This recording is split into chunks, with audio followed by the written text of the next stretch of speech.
Ekdanta cadet মাদ্রাসার ক্রীড়া অনুষ্ঠানের পুরস্কার বিতরণী অনুষ্ঠানে উপস্থিত মাদ্রাসার প্রধান শিক্ষক, সম্মানিত উপস্থিতি, কোমলমতি ছাত্রছাত্রী ভাই ও বোনেরা, আসসালামু আলাইকুম।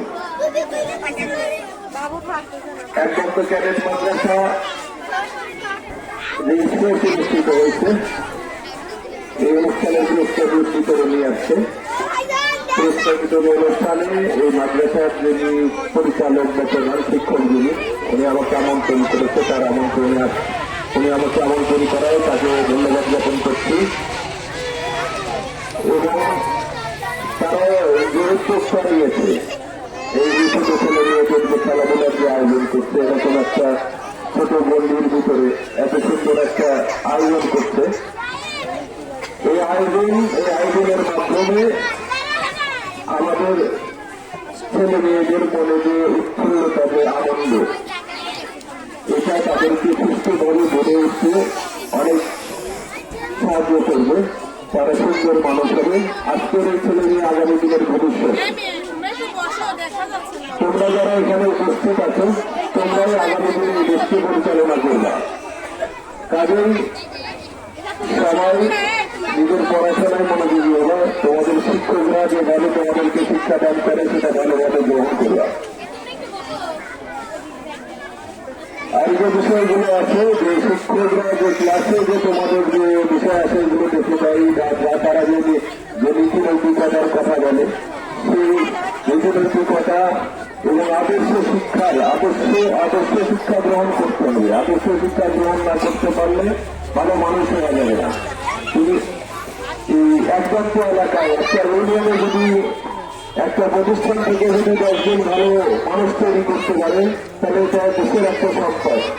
তবে আজকের শিশু যারা, তোমরা যারা এখানে আছো, ঠিক আছে, তোমরা এই দেশের জন্য একটা সম্পদ। তোমরা নিজেকে সেভাবে প্রস্তুত করার জন্য প্রস্তুতি নাও। এই দেশের জন্য কাজ করতে হবে, এই সমাজের জন্য কাজ করতে হবে।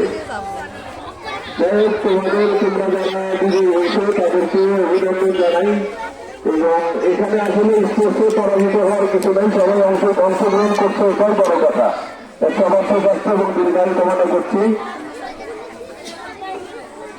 এবং আপনাদের যে প্রধান শিক্ষক এখানে পরিচালক মাদ্রাসার, উনি একটা ভালো কথা জানাবেন, যারা অংশগ্রহণ করছে তাদের সবারই পুরস্কারের ব্যবস্থা আছে।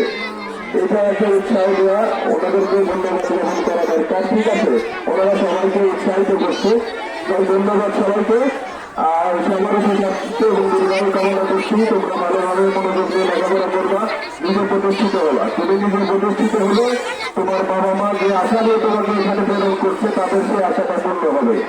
একটা পরিবারে একটা সন্তান যদি শিক্ষিত হয়, তাহলে সেই পরিবারের আর অন্য কোনো দিকে টাকা থাকতে হবে না। তার উপরে নির্ভর করে একটা পরিবারকে সেখানে নিয়ে যেতে পারবে। কাজে এই মাদ্রাসার মাধ্যমে যদি একদন্ত ইউনিয়নের 10টা ছেলে ভালো জায়গায় পৌঁছাতে পারে, তাহলে এই একদন্ত ইউনিয়নের যে শিক্ষার ক্ষেত্রে মাদ্রাসা যে ভূমিকা রাখলো, এটা একটা বড় মাইল ফলক। এবং এখান থেকে তোমাদের এখান থেকে যারা উঠে আসবে, তারা এই দেশকে একসঙ্গে নেতৃত্ব দেবে। তাই সবাই সবার সুস্বাস্থ্য দীর্ঘায়ু কামনা করছি। সবাইকে ধন্যবাদ জানাচ্ছি। আসসালামু আলাইকুম।